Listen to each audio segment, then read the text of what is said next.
तो दोस्तों आज हम पढ़ने वाले हैं टेंस। तो टेंस पढ़ेंगे। पहले तो हमें बता दूं, आज हमारी टेंसेज की या पूरे यूट्यूब चैनल की पहली वीडियो है और हम पढ़ेंगे टेंस। अब वही टेंस क्या होता है, टेंस की जरूरत क्यों पड़ी हमारी इंग्लिश ग्रामर में, टेंस है क्या, यही तो पढ़ेंगे हम। तो टेंस को हम बिल्कुल प्रैक्टिकली समझेंगे और प्रैक्टिकली किस प्रकार समझते हैं देखिए कि भाई आप जानते हैं कि कोई सा भी वाक्य देख लीजिए किसी भी समय का, जैसे वह जाता है या फिर वह जाता था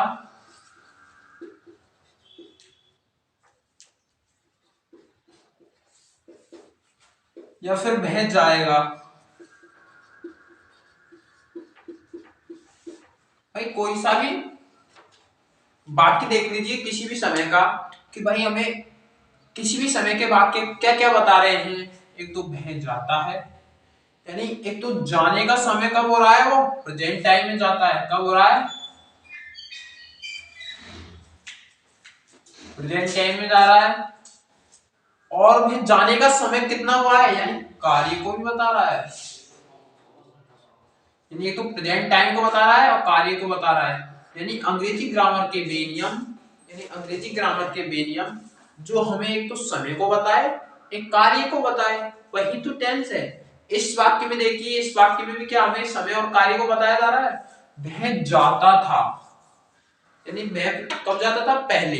यानी एक तो पास्ट टाइम को बता दिया इसमें, इसको इस टाइम को भी बता रहा है। और क्या करता था वो, जाने का कार्य, यानी पूरा हो जाता था उसका पास्ट टाइम में कार्य, यानी वर्क को भी बता रहा है। यानी इसमें भी तो टाइम और वर्क को बताया जा रहा है। वह जाएगा, इनमें भविष्य में जाएगा, यानी कार्यों को पता नहीं भाई कितना हुआ है, लेकिन अब बता दिया एक तो समय को कि वो अभी नहीं गया, अभी जाएगा। कार्य तो क्या है, जाएगा। और कब जाएगा, टाइम है फ्यूचर टाइम। यानी अंग्रेजी ग्रामर के वे नियम जो हमें एक तो समय को बताए और एक कार्य को बताए, वही टेंस है। तो दोस्तों आप टेंस की परिभाषा समझ गए होंगे। तो अब हम देखेंगे टेंस कितने प्रकार के होते हैं। टेंस का मतलब समझ गया, टेंस का मतलब होता है काल। अब टेंस होते हैं कितने प्रकार के हैं, तो दोस्तों अब मैं आपको टेंस के प्रकार बताऊंगा। तो मुख्यतः टेंस दो प्रकार के होते हैं। एक तो अभी चल रहा है वो समय, किस को कहते हैं, प्रेजेंट टाइम। अभी जो चल रहा है उस समय को हम प्रेजेंट टेंस कहेंगे, और जो बीत चुका है उसको पास्ट टेंस कहेंगे। यानी जो चल रहा है उसको प्रेजेंट, जो बीत चुका है वो पास्ट। कि भाई समय हमारे सामने दो बार ही तो आता है, या तो फिर जो बीत गया वो, या फिर अभी चल रहा है वो। इनके अलावा भी कोई समय हो सकता है। हाँ भाई, सोच सोच के पता चला कि भाई आने वाले समय को क्या कहा जाए, कि भाई आने वाले समय को हमें फ्यूचर टाइम दे दिया जाए। यानी समय की दृष्टि से देखा जाए तो टेंस का एक भाग और दे दिया जाता है, उसका नाम होता है फ्यूचर टेंस। क्या होता है?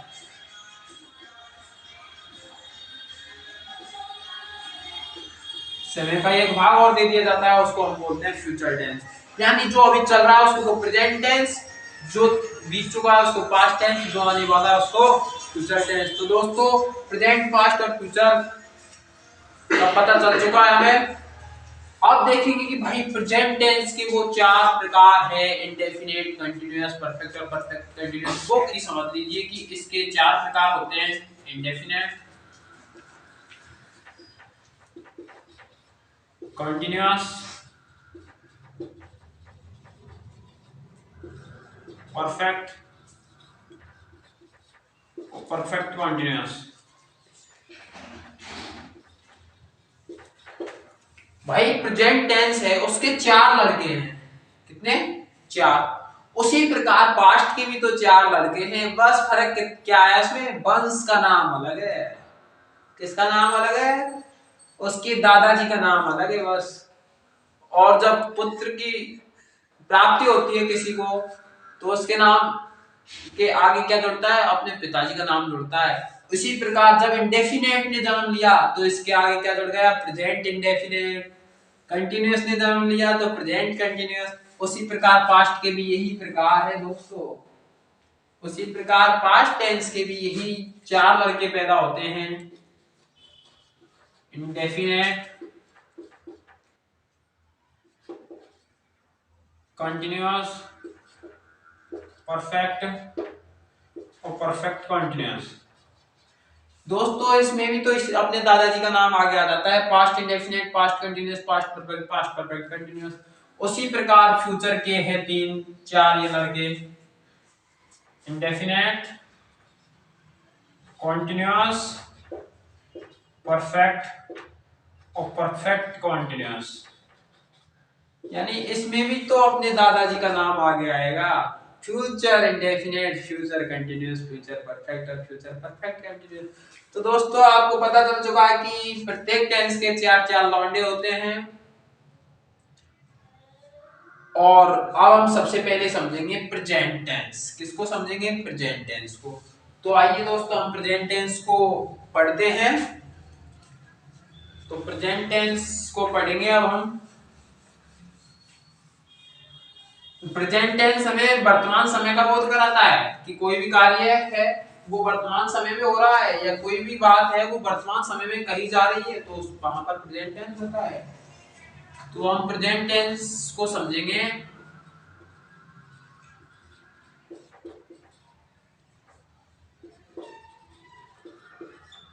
हाँ, प्रेजेंट टेंस का मतलब होता है वर्तमान काल।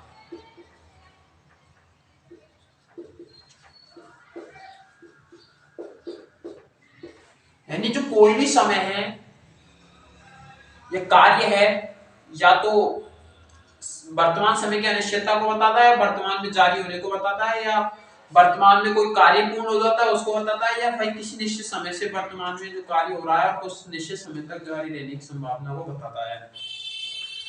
तो प्रेजेंट टेंस है। अब प्रेजेंट टेंस की भी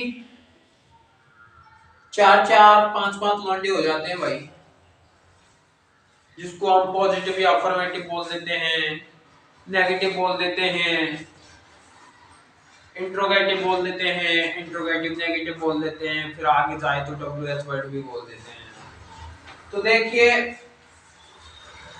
अब उससे पहले हम समझेंगे इसमें क्या है, एक वचन बहुवचन यानी सिंगुलर प्लूरल चलने वाला है। बहुत क्या चलने वाला है इसमें, सिंगुलर और प्लूरल चलने वाला है। सिंगुलर प्लूरल चलेगा। अब भाई सिंगुलर प्लूरल चलेगा तो हमें समझना होगा कि सिंगुलर क्या है, प्लूरल क्या है। अब हम सिंगुलर को कहेंगे भाई जो चीज एक होती है उनको सिंगुलर कहते हैं, यानी जो चीज क्या होती है, एक होती है, उनको हम सिंगुलर कहते हैं। जो चीज एक से अधिक होती है,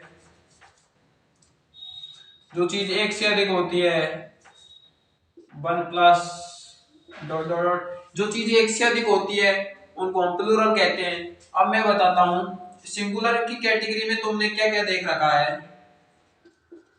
ई सी इट इन। सिंगुलर की कैटेगरी में तुमने ये देख रखा है, और प्लूरल की कैटेगरी में तुमने क्या देख रखा है, आई बी यू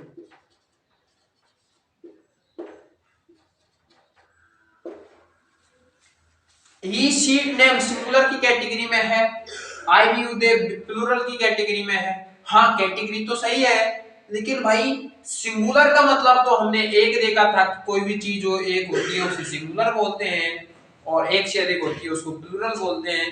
तो भाई आई यानी मैं, तो मैं भी तो एक है, तो फिर ये प्लूरल क्यों है। यू, यू तुम अकेले जो इस वीडियो को देख रहे हो वो भी हो सकता है, और यू तुम सब ग्रुप बनाकर वीडियो को देख रहे हो वो भी हो सकता है। तो यू तुम अकेले भी हो सकते हो और बहुत सारे भी हो सकते हैं। तो भाई ये प्लूरल ही क्यों है, सिंगुलर क्यों नहीं है। तो यही फैक्ट बताने जा रहा हूं दोस्तों में कि भाई ये तो इनको तो सिंगुलर की कैटेगरी में क्यों रखा गया और इनको प्लूरल की कैटेगरी में क्यों रखा गया। तो दोस्तों अब हम बताने जा रहे हैं कि भाई इनको सिंगुलर की कैटेगरी में क्यों रखा, इनको प्लूरल की कैटेगरी में क्यों रखा। जी हाँ, तो देखिए ही क्या है, थर्ड पर्सन है। प्रोनाउन पढ़ा है I my me we our us you your you he she it name they their them, और ये पढ़े है ना तुमने। तो ही शी इट एन, ही क्या है, थर्ड पर्सन है। और थर्ड पर्सन भी कौन सा है, एक वचन है। ही यानी जब देखो, एक मिनट यहां पर देखो, ये दो बालक है और यहां पर मैं खड़ा हूं और मैं इससे कहूंगा कि भाई तुम क्या कर रहे हो, तो यू यानी ये तो सेकंड पर्सन हो गया। आई यानी जो मैं हूं वो इससे कहूंगा, मैं कहने वाला फर्स्ट पर्सन हो गया। यू सेकंड पर्सन हो गया, सुनने वाला। अगर मैं उसके बारे में कहूं तो इस तीसरे व्यक्ति को किस नाम से संबोधित करूंगा, या तो फिर या तो कोई उसका एक नाम होगा या फिर प्रोनाउन का यूज करके वो मैं कहूंगा कि वह क्या कर रहा है। हम दोनों बात कर रहे हैं, मैं उसके लिए कहूंगा इससे कि वह क्या कर रहा है, यानी वह एक तीसरा व्यक्ति हो गया। मैं तो फर्स्ट पर्सन हो गया, ये सेकंड पर्सन हो गया, और इस तीसरे व्यक्ति के बारे में कहूंगा कि वह क्या कर रहा है, तो वह तीसरा व्यक्ति हो गया। और तीसरा व्यक्ति भी कौन सा है, अकेला है। यानी तीसरा व्यक्ति भी क्या है, अकेला है। तो तीसरा व्यक्ति अकेला है तो एक वचन करता है।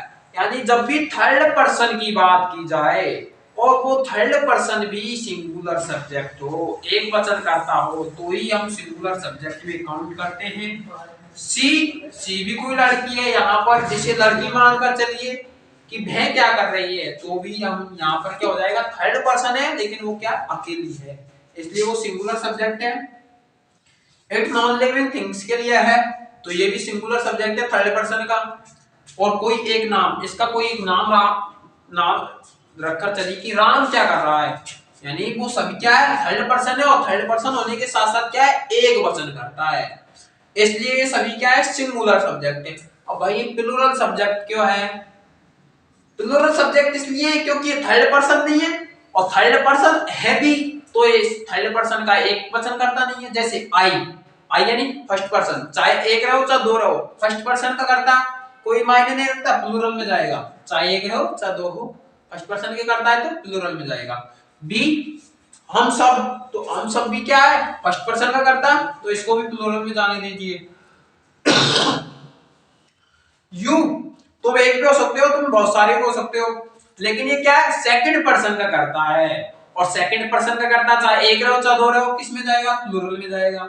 लेकिन दे थर्ड पर्सन का करता है दोस्तों, किसका करता है, दे थर्ड पर्सन का। जब दे थर्ड पर्सन का करता है, यानी यहां पर एक दो बालक और बना दीजिए। अब मैं फर्स्ट पर्सन हूं, ये सेकंड पर्सन है, मैं इनसे कहूंगा, वह नहीं कहूंगा क्योंकि ये बहुत सारे हो गए, बहुवचन हो गया। मैं इससे कहूंगा कि वे क्या कर रहे हैं, कि वे क्या कर रहे हैं, तो वे में थर्ड पर्सन तो है, लेकिन थर्ड पर्सन नहीं है, होने के साथ साथ क्या नहीं है, एक वचन नहीं है। थर्ड पर्सन तो है लेकिन एक वचन नहीं है, इसलिए प्लूरल में चला गया। यानी थर्ड पर्सन करता हो और एक वचन करता हो, थर्ड पर्सन प्रोनाउन हो और एक वचन करता हो, तो ही हम सिंगुलर में रखते हैं। अन्यथा थर्ड पर्सन हो और बहुवचन हो तो उसको प्लूरल में रखते हैं। तो दोस्तों सिंगुलर और प्लूरल की कैटेगरी किस प्रकार बनाई गई आपको समझ में आ ही गया होगा, ठीक है। अब हम चलते हैं आगे प्रेजेंट सिंपल की ओर।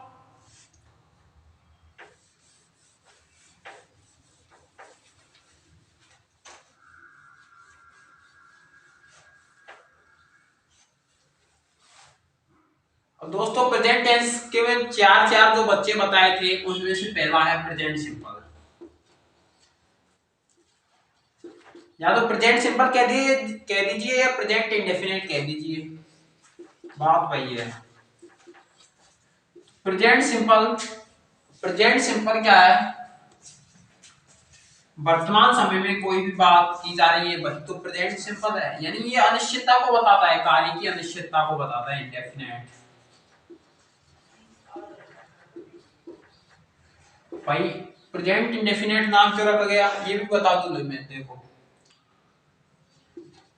बह जाता है, कि बह जाता है, इसमें कार्य क्या है, जाने का। लेकिन जाने का कार्य कोई निश्चित नहीं है, कब कितना जाता है, वो कब जाता है कोई पता नहीं है। यानी जिस वाक्य में कार्य की अनिश्चितता को बताए, यानी इंडेफिनेट का मतलब ही तो अनिश्चित होता है, यानी जिस वाक्य में कार्य की अनिश्चितता को बताए वही तो प्रेजेंट इंडेफिनेट होता है। तो इसीलिए इस वाक्य में कार्य की अनिश्चितता को बताया जा रहा है, इसलिए वो अनिश्चित है। यानी प्रेजेंट इंडेफिनेट में प्रेजेंट टेंस का पहला भाग है प्रेजेंट सिंपल है, प्रेजेंट इंडेफिनेट। अब देखिए प्रेजेंट सिंपल है, प्रेजेंट इंडेफिनेट होता क्या है।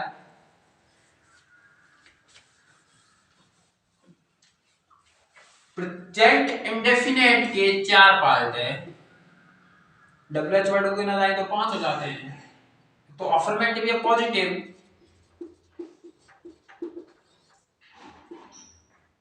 फिर एक नेगेटिव, इंट्रोगेटिव और चौथा है इंट्रोगेटिव नेगेटिव।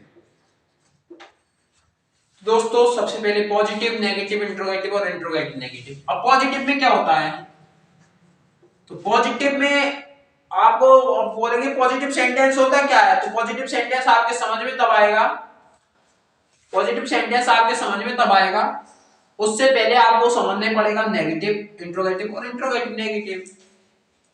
तो नेगेटिव तो वो होता है जिसमें नॉट आता है, जिसमें नॉट का यूज होता है।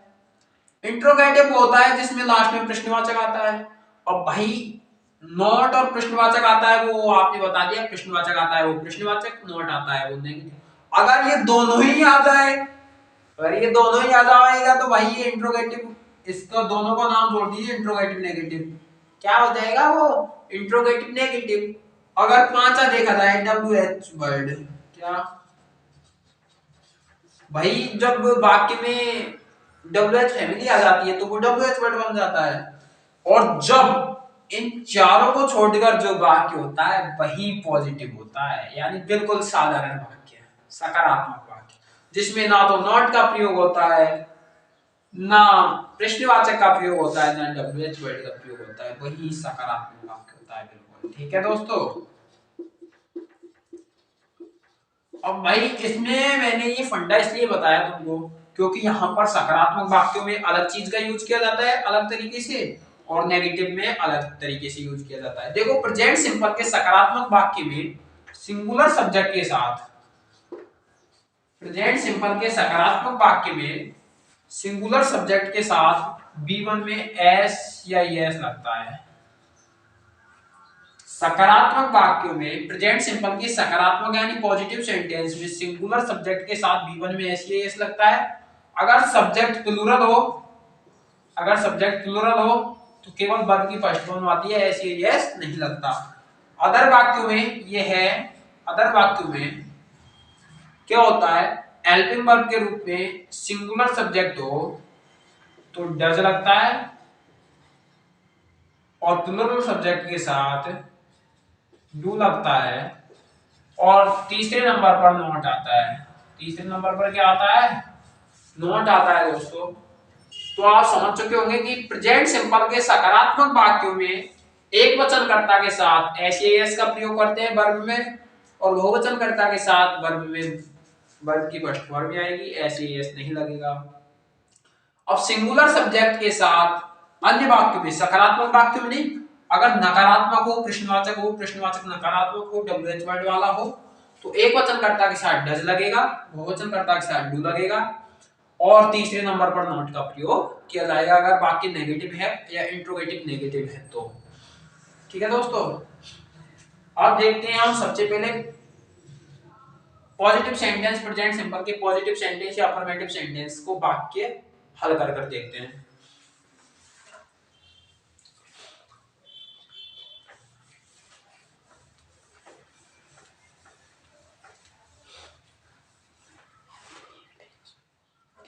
तो हम वाक्य हल कर कर देखते हैं दोस्तों। सकारात्मक वाक्य बह जाता है, ये वाक्य हमने उदाहरण के लिए बहुत सी बार ले लिया, 2-5 बार ले लिया है, अभी इस वीडियो में छोटी सी में। तो वह जाता है। उससे पहले देखिए मैं आपको बताना चाहता हूं कि हिंदी पहचान की बात की जाए, अगर प्रेजेंट सिंपल की हिंदी पहचान की बात की जाए तो जिन हिंदी वाक्यों में क्रिया के अंत में, किसके अंत में, क्रिया के अंत में ता आ जाता है, ता, ती, ते आदि शब्द आ जाते हैं, जिन हिंदी वाक्यों में क्रिया के अंत में ता, ते, ती आदि शब्द आ जाते हैं, वहां पर प्रेजेंट सिंपल टेंस होता है। वहां पर कौन सा टेंस होता है? Present simple. तो भाई वह जाता है, यानी इसमें क्रिया क्या है? जाना। और जाना के अंत में क्या आ रहा है? जा क्रिया है, जाना के अंत में ता आ रहा है, और ता आ है यानी जिन हिंदी वाक्यों में क्रिया के अंत में ता, ती, ते आ जाता है तो प्रेजेंट सिंपल चला जाता है। जब भाई हमें इस वाक्य की पहचान हो चुकी है कि भाई ये प्रेजेंट सिंपल का वाक्य है दोस्तों, हमें पहचान का पता चल चुका है कि ये किसका वाक्य है? प्रेजेंट सिंपल का वाक्य है। तो प्रेजेंट सिंपल का वाक्य ये तो देख लिया हमने। उससे पहले स्ट्रक्चर होता है subject plus verb plus object, यही तो नॉर्मल स्ट्रक्चर होता है किसी भी वाक्य का। तो जब वह जाता है और पता चल चुका प्रेजेंट सिंपल का वाक्य है, तो सबसे पहले उसमें सब्जेक्ट का यूज करेंगे। सब्जेक्ट क्या है? वह, और वह की अंग्रेजी होती है ही। अब ये एक वचन करता है क्योंकि वह कोई तीसरा व्यक्ति है, और तीसरे व्यक्ति होने के साथ साथ कोई एक है। तीसरा व्यक्ति है, तीसरे व्यक्ति होने के साथ साथ कोई एक है, तो वो एक वचन करता है। उसके बाद verb, subject plus verb, verb का यूज करेंगे। वर्ब क्या है? जाना। जाना को गो देखते हैं, गो देखते हैं। अब भाई इसमें क्या है? पॉजिटिव सेंटेंस में, प्रेजेंट सिंपल की पॉजिटिव सेंटेंस में कर्ता एक वचन है, कर्ता सिंगुलर है, कर्ता यहाँ पर सिंगुलर है। तो यहाँ पर B1 यानी वर्ब की फर्स्ट फॉर्म आ गई गो। तो B1 के साथ क्या लगेगा? एस या एस। तो यहाँ पर एस लग गया, एस लग गया दोस्तों। तो यहाँ पर हो गया ही गोज, वह जाता है।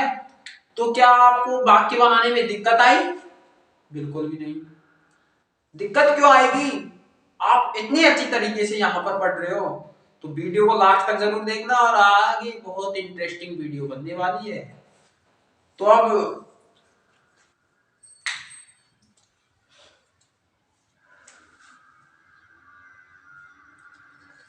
अब देखिए दोस्तों, दूसरा वाक्य लेते हैं हम इसी प्रेजेंट सिंपल के, सकारात्मक वाक्य लेते हैं प्रेजेंट सिंपल का कि